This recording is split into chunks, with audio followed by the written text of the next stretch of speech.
ಮೊಳಕೆ ಬಂದಿರೋ ಈರುಳ್ಳಿನ ಬಿಸಾಕಬೇಡಿ. ನಾನು ತೋರಿಸಿದ ಹಾಗೆ ನಿಮ್ಮ ಹತ್ರ ಯಾವುದೇ ಪಾಟ್ ಇರಲಿ ಅದರಲ್ಲಿ ಈ ಥರ ಹಾಕ್ಬೋದು. ತೋರಿಸ್ತೀನಿ. ಈ ಥರ ಯಾವುದಾದ್ರೂ ಗಿಡ ಇರೋ ಪಾಟಲ್ಲಿ ಸ್ವಲ್ಪ ಜಾಗ ಇದ್ದರೂ ಸಾಕು. ಸ್ವಲ್ಪ ಆಳ ಮಾಡಿಕೊಂಡು ಈ ಈರುಳ್ಳಿನ ಈ ಥರ ಇಟ್ಬಿಟ್ಟು ಈಗ ಮುಚ್ಚಿಬಿಟ್ಟು ಬಿಟ್ಟರೆ ಸಾಕು. ಸ್ವಲ್ಪ ದಿವಸಕ್ಕೆ ಅದು ಸೊಪ್ಪು ಬಿಡುತ್ತೆ. ಇದು ಜಾಸ್ತಿ ಬೇರೇನು ಬಿಡೋದಿಲ್ಲ. ಬೇರೆ ಗಿಡಕ್ಕೇನಂತ ತೊಂದರೆ ಆಗೋದಿಲ್ಲ. ಖಾಲಿ ಪಾಟ್ ದೊಡ್ಡದಾಗಿದ್ದರೆ ಹಾಕಿ ತೊಂದರೆ ಇಲ್ಲ. ಈಗ ಕೂಡ ಮಾಡ್ಕೋಬಹುದು. ಏನಂತೀರಿ? ನೋಡಿ, ಅವತ್ತು ನೆಟ್ಟಿದ್ದು ಸುಮಾರು 8 ದಿವಸಕ್ಕೆ ಇಷ್ಟು ಬೆಳೆದಿದೆ. ಹೀಗೆ ನೀವು ಇಲ್ಲೇ ಒಂದು 2-3 ನೆಟ್ಕೋಬೋದು. ಬೇಗ ತೆಗೆದು ಬಿಡ್ಬೋದು. ಇದನ್ನು ಸೊಪ್ಪು ಮಾತ್ರ ತಕ್ಕೊಂಡು ಮಾಡ್ಬೋದು.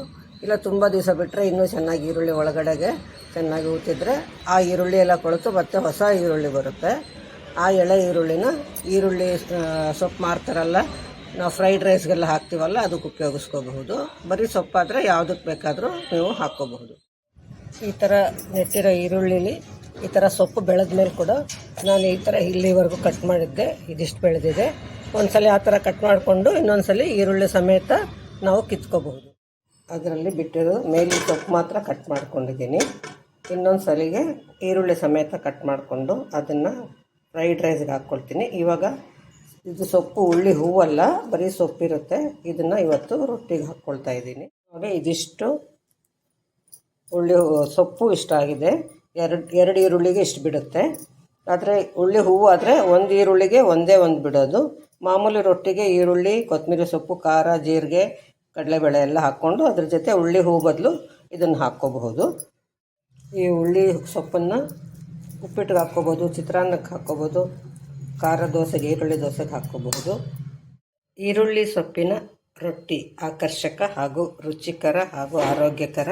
ಇದು ಸೀಮೆ ಬದನೆಕಾಯಿ ಸಿಪ್ಪೆಯ ಚಟ್ನಿ ಪುಡಿ ಮತ್ತು ಇದು ಸಬ್ಸಿಗೆ ಸೊಪ್ಪಿನ ಕಡ್ಡಿ, ಎಳೆ ಕಡ್ಡಿ ಮತ್ತು ಸ್ವಲ್ಪ ದಾಳಿಂಬೆ ಪುಡಿ ಹಾಕಿರೋಂಥ ಚಟ್ನಿ ಪುಡಿ. ಇದ್ರ ಜೊತೆಗೆ ಬೇಕಿದ್ರೆ ತುಪ್ಪ, ಬೆಣ್ಣೆ ಹಾಕ್ಕೊಂಡು ಸವಿದ್ರೆ ಆರೋಗ್ಯ, ರುಚಿ ತುಂಬ ಚೆನ್ನಾಗಿರುತ್ತೆ.